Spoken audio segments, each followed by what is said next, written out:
کیا کبھی آپ کے ذہن میں اچانک کوئی زبردست خیال آیا ہو؟ کوئی کہانی، کوئی بزنس آئیڈیا یا زندگی بدل دینے والا خواب؟ لیکن پھر آپ نے سوچا ہو کہ میں یہ نہیں کر سکتا۔ زیادہ تر لوگ اسی لمحے اپنے خواب کو مار دیتے ہیں۔ خوف، شرمندگی اور لوگوں کی رائے انہیں روک دیتی ہے۔ لیکن بگ میجک میں الزبتھ گلبرٹ ایک حیران کن بات کہتی ہے۔ خیالات صرف خیالات نہیں ہوتے، وہ ایک طرح کی زندہ توانائی ہوتے ہیں۔ مصنفہ کے مطابق آئیڈیاز ایسے ہوتے ہیں جیسے وہ انسانوں کو ڈھونڈ رہے ہوں۔ اگر آپ کسی آئیڈیا کو سنجیدگی سے نہیں لیتے تو وہ آپ کو چھوڑ کر کسی اور کے پاس چلا جاتا ہے۔ وہ ایک دلچسپ واقعہ سناتی ہے۔ ایک بار انہیں ایک ناول لکھنے کا خیال آیا۔ وہ اس خیال سے بہت متاثر تھیں، انہوں نے اس پر تحقیق بھی شروع کر دی۔ لیکن زندگی کی مصروفیات کی وجہ سے وہ اس پر کام جاری نہ رکھ سکے۔ کچھ عرصہ بعد جب وہ ایک اور مصنفہ سے ملیں تو انہیں حیرت ہوئی کہ وہ بالکل اسی کہانی پر ناول لکھ رہی تھیں۔ تقریباً ویسا ہی خیال، ویسا ہی موضوع۔ اس لمحے الزبتھ گلبرٹ کو محسوس ہوا کہ آئیڈیاز واقعی حرکت کرتے ہیں۔ وہ اس شخص کو تلاش کرتے ہیں جو ان پر عمل کرے۔ یہی وہ لمحہ تھا جب انہوں نے سمجھا کہ تخلیق صرف ٹیلنٹ کا نام نہیں ہے، یہ ہمت کا نام ہے۔ ہم سب کے اندر تخلیقی صلاحیت ہوتی ہے، لیکن ہم خود کو روک لیتے ہیں۔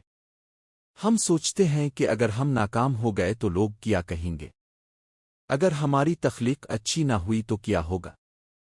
لیکن مصنفہ کہتی ہیں کہ اصل مسئلہ ناکامی نہیں، اصل مسئلہ یہ ہے کہ ہم کوشش ہی نہیں کرتے۔ وہ کہتی ہیں کہ تخلیقی زندگی گزارنے کے لیے آپ کو کسی خاص ڈگری یا غیر معمولی ذہانت کی ضرورت نہیں، آپ کو صرف ایک چیز کی ضرورت ہے: ہمت۔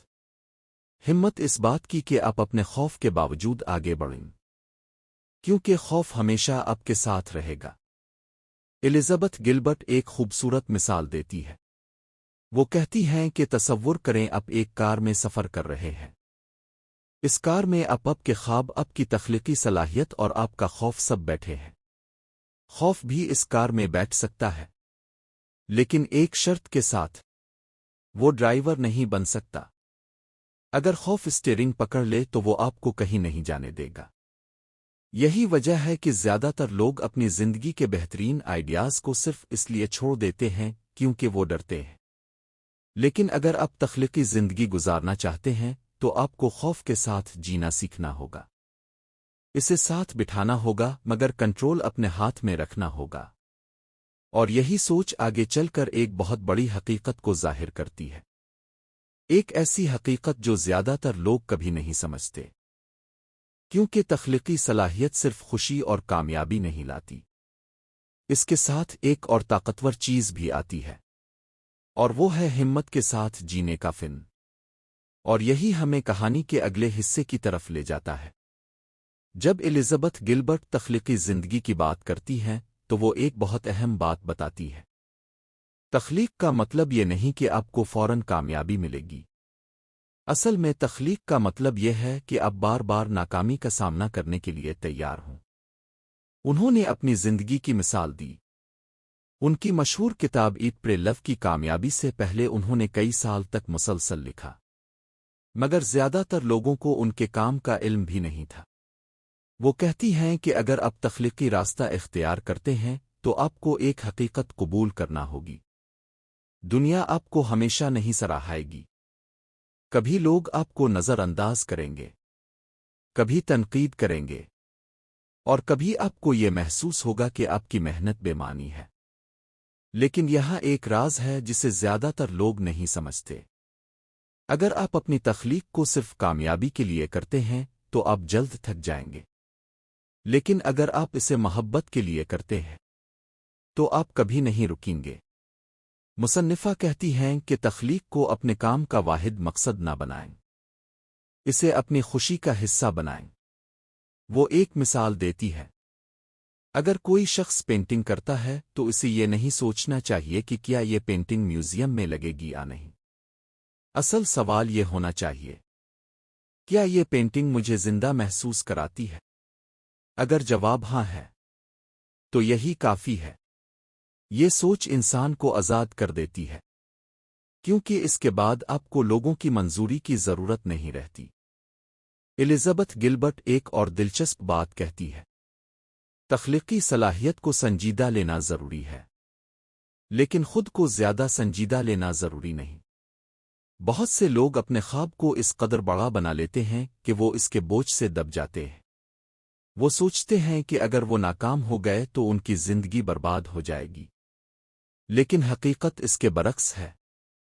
تخلیق ایک کھیل کی طرح ہونی چاہیے، ایک تجربہ۔ جب آپ اسے کھیل سمجھتے ہیں تو آپ زیادہ آزاد ہوتے ہیں، آپ زیادہ سیکھتے ہیں، اور آپ زیادہ بہادر بن جاتے ہیں۔ اور یہی وہ مقام ہے جہاں انسان سمجھتا ہے کہ تخلیقی صلاحیت صرف اوٹ تک محدود نہیں، یہ زندگی جینے کا طریقہ ہے۔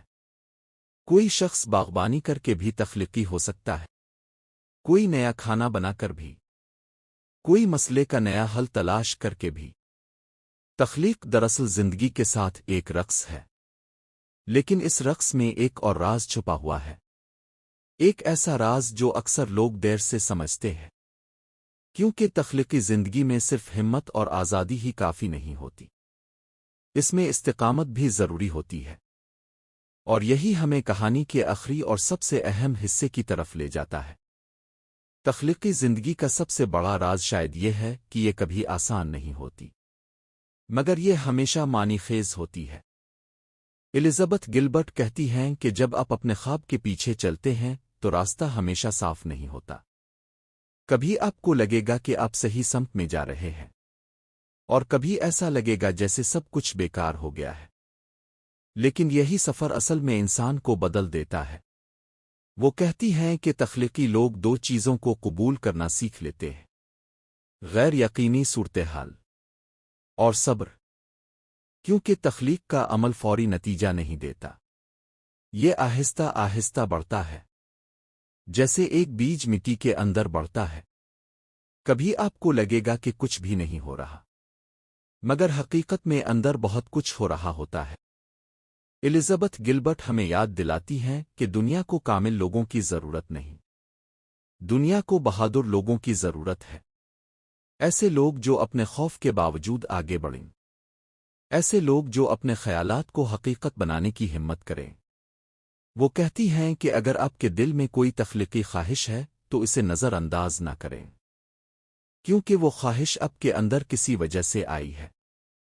شاید وہ ایک کہانی ہو، شاید ایک کاروبار، شاید ایک نیا راستہ جس پر ابھی کسی نے قدم نہیں رکھا، اور اگر آپ اسے موقع دیتے ہیں تو وہ آپ کی زندگی کو بدل سکتی ہے۔ بگ میجک کا اصل پیغام یہی ہے کہ زندگی میں جادو تب پیدا ہوتا ہے جب ہم خوف کے باوجود تخلیق کرنے کا فیصلہ کرتے ہیں، جب ہم اپنے خیالات کو دبانے کے بجائے انہیں اظہار کا موقع دیتے ہیں، کیونکہ ہر انسان کے اندر ایک تخلیقی چنگاری موجود ہوتی ہے۔ سوال یہ نہیں کہ آپ میں تخلیقی صلاحیت ہے یا نہیں، اصل سوال یہ ہے کہ کیا آپ اسے زندہ رہنے دیں گے۔ اور جب کوئی شخص یہ فیصلہ کر لیتا ہے کہ وہ خوف کے باوجود اپنے خواب کا پیچھا کرے گا، تو وہ آہستہ آہستہ ایک نئی زندگی کی طرف بڑھنے لگتا ہے، ایک ایسی زندگی جہاں کامیابی یا ناکامی سے زیادہ اہم چیز یہ ہوتی ہے کہ آپ نے کوشش کی۔ اور شاید یہی وہ لمحہ ہوتا ہے جب انسان کو احساس ہوتا ہے کہ اصل جادو کہیں باہر نہیں، وہ ہمیشہ سے اس کے اندر موجود تھا۔